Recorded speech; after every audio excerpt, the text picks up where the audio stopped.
Character number 7 the charmer. Majority male ಮತ್ತೆ female ಯಾವ್ದ್ರ ಹಿಂದೆ ಬಿದ್ದಿರ್ತಾರೆ ಮತ್ತೆ ಯಾವ ಡಿಸೈರ್ ಮತ್ತೆ ಪ್ಲೆಜರ್ಸ್ ಗೋಸ್ಕರ ಡೆಸ್ಪರೇಟ್ ಆಗಿರ್ತಾರೆ, ಇವರು ಅದ್ರ ಹಿಂದೆ ಹೋಗಲ್ಲ. ಇವರ ಕ್ವಾಲಿಟೀಸ್ ಏನು ಅಂದ್ರೆ, ಇವರು ನಿಮ್ಮ ಒಪಿನಿಯನ್ಸ್ ಮತ್ತೆ ಡಿಸಿಷನ್ಸ್ ನ ಕ್ರಿಟಿಸೈಸ್ ಮಾಡಲ್ಲ, ಅದನ್ನ ಅಕ್ಸೆಪ್ಟ್ ಮಾಡ್ತಾರೆ ಮತ್ತೆ ಸಪೋರ್ಟ್ ಕೂಡ ಮಾಡ್ತಾರೆ. ಇದರಿಂದ ಅನ್ಸುತ್ತೆ ಈ ಪರ್ಸನ್ ಎಷ್ಟು ಸ್ವೀಟ್ ಅಂತ. ಎಲ್ಲ ನನ್ನ ಒಪಿನಿಯನ್ಸ್ ಮತ್ತೆ ನನ್ನ ಡಿಸಿಷನ್ಸ್ ನ ಜಡ್ಜ್ ಮಾಡ್ತಾರೆ, ಕ್ರಿಟಿಸೈಸ್ ಮಾಡ್ತಾರೆ, ನನ್ನನ್ನ ಕೆಳಗ್ ತೋರಿಸೋದಕ್ಕೆ ಪ್ರಯತ್ನ ಪಡ್ತಾ ಇರ್ತಾರೆ. ಆದ್ರೆ ಈ ವ್ಯಕ್ತಿ ನನಗೆ ಎಷ್ಟು ಇಂಪಾರ್ಟೆನ್ಸ್ ಕೊಡ್ತಾರೆ ಅಂತ ಅನ್ಸುತ್ತೆ. ಇದ್ರಲ್ಲಿ ಇವರು ಮಾಸ್ಟರ್ ಆಗಿರ್ತಾರೆ. ನಿಮ್ಮ ಲೈಫ್ ಅಲ್ಲಿ ಒಂದು ಸ್ವೀಟ್ನೆಸ್ ಮತ್ತೆ ಕಾಮ್ನೆಸ್ ನ ಆಡ್ ಮಾಡ್ತಾರೆ.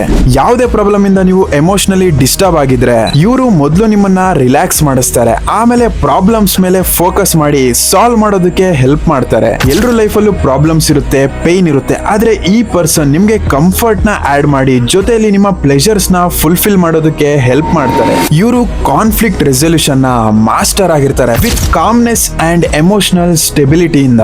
ಇದಾಗಿತ್ತು ಕ್ಯಾರೆಕ್ಟರ್ ನಂಬರ್ 7 ದ ಚಾರ್ಮರ್. ಸೊ ಈ ಕ್ವಾಲಿಟೀಸ್ ಏನಾದ್ರೂ ನಿಮ್ಮಲ್ಲಿ ಮ್ಯಾಚ್ ಆಗ್ತಾ ಇದೆ ಅಂದ್ರೆ ಕಮೆಂಟ್ ಅಲ್ಲಿ ತಿಳಿಸಿ ಅಂಡ್ ಫಾಲೋ ಮಾಡಿ ನೆಕ್ಸ್ಟ್ ವಿಡಿಯೋಗೋಸ್ಕರ.